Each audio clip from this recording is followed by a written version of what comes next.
दोस्तों, आज के समय में विवादों में चल रहा पैलेस्टाइन इस्लाम और ईसाई धर्म के लिए एक बहुत ही इम्पोर्टेंट देश है। इजराइल कभी इस देश का हिस्सा हुआ करता था, लेकिन साल 1948 में इजराइल इस देश से आज़ाद हो गया।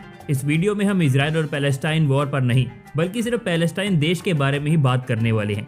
तो चलिए जल्दी से वीडियो शुरू करते हैं। दोस्तों, पैलेस्टाइन की कैपिटल सिटी है जेरूसलम।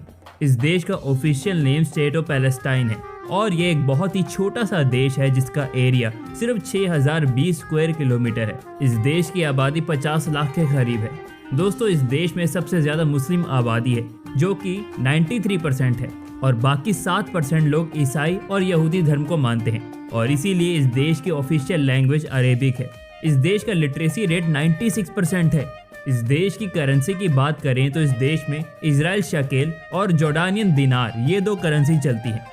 दोस्तों, पैलेस्टाइन का सबसे बड़ा शहर गाजा सिटी है जो कि गाजा पट्टी में आता है। इस देश में लगभग 6 से 7 लाख लोग रहते हैं। दोस्तों, कई देश ऐसे हैं जो पैलेस्टाइन को एक स्वतंत्र देश नहीं मानते हैं, जिसमें कि इजराइल, अमेरिका और कई यूरोपियन देश शामिल हैं।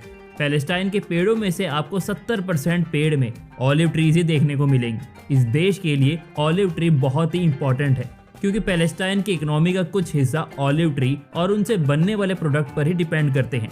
और इसी के साथ इस देश में सीमेंट इंडस्ट्री, टेक्सटाइल इंडस्ट्री, साबुन का प्रोडक्शन, इन चीज़ों का भी पैलेस्टाइन की इकोनॉमी में एक अहम रोल होता है।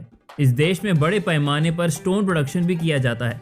यहाँ 1000 से भी ज़्यादा ऐसी जगह हैं या फिर साइट्स हैं जहाँ की स्टोन प्रोडक्शन किए जाते हैं। और ये जानकर शायद आपको हैरानी होगी कि इस देश में सबसे ज़्यादा पुराने ऑलिव ट्री देखने को मिलते हैं और उनमें कई पेड़ ऐसे भी हैं जो कि 4000 साल पुराने हैं। दोस्तों, जिस तरह से हमारे देश के लोग क्रिकेट के लिए पागल हैं, ठीक उसी तरह से पैलेस्टाइन के लोग फुटबॉल को लेके हैं। यहाँ फुटबॉल के प्रति लोगों का एक अलग ही क्रेज है। आपको इस देश में बच्चे से लेकर आदमी तक सब फुटबॉल ही खेलते हुए दिखेंगे। दोस्तों, इस देश में हर साल अक्टूबर के महीने में ग्रेप्स फेस्टिवल का आयोजन किया जाता है, जहां आपको दुनिया भर के अंगूर देखने को मिलेंगे। दोस्तों, यहां ग्रेप्स फेस्टिवल के साथ ऑलिव फेस्टिवल का भी आयोजन किया जाता है।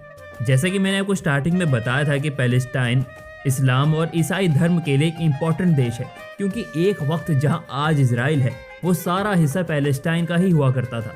और इस देश में द सिटी ऑफ जेरूसलम भी था, जो कि इस्लाम, ईसाई और यहूदी इन तीनों ही धर्मों का एक धार्मिक स्थल था। दोस्तों, एक वक्त ऐसा भी हुआ करता था जब इस देश में ईसाई, मुस्लिम और यहूदी शांति से एक दूसरे के साथ रहते थे, लेकिन उसके बाद वर्ल्ड वॉर के कारण ब्रिटेन की वजह से यहाँ से काफ़ी संघर्ष होने लगे, जो कि आज की तारीख में भी चल रहे हैं। दोस्तों, अगर आप पैलेस्टाइन घूमने जाने का सोच रहे हैं तो आपको बता दूं कि पैलेस्टाइन एक बहुत ही सस्ता देश है, तो यहाँ आपको घूमने में कोई ज़्यादा पैसे नहीं लगेंगे और साथ में इस देश में जाने के लिए कोई भी वीज़े की ज़रूरत नहीं पड़ती है।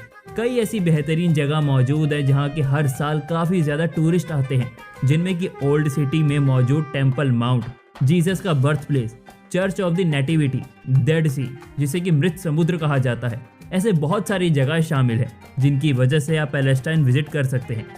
तो दोस्तों, उम्मीद करते हैं ये वीडियो आपको ज़रूर पसंद आया होगा। तो जल्दी से इस वीडियो को लाइक कीजिए और ऐसे वीडियोस देखने के लिए चैनल को सब्सक्राइब भी कीजिए। धन्यवाद।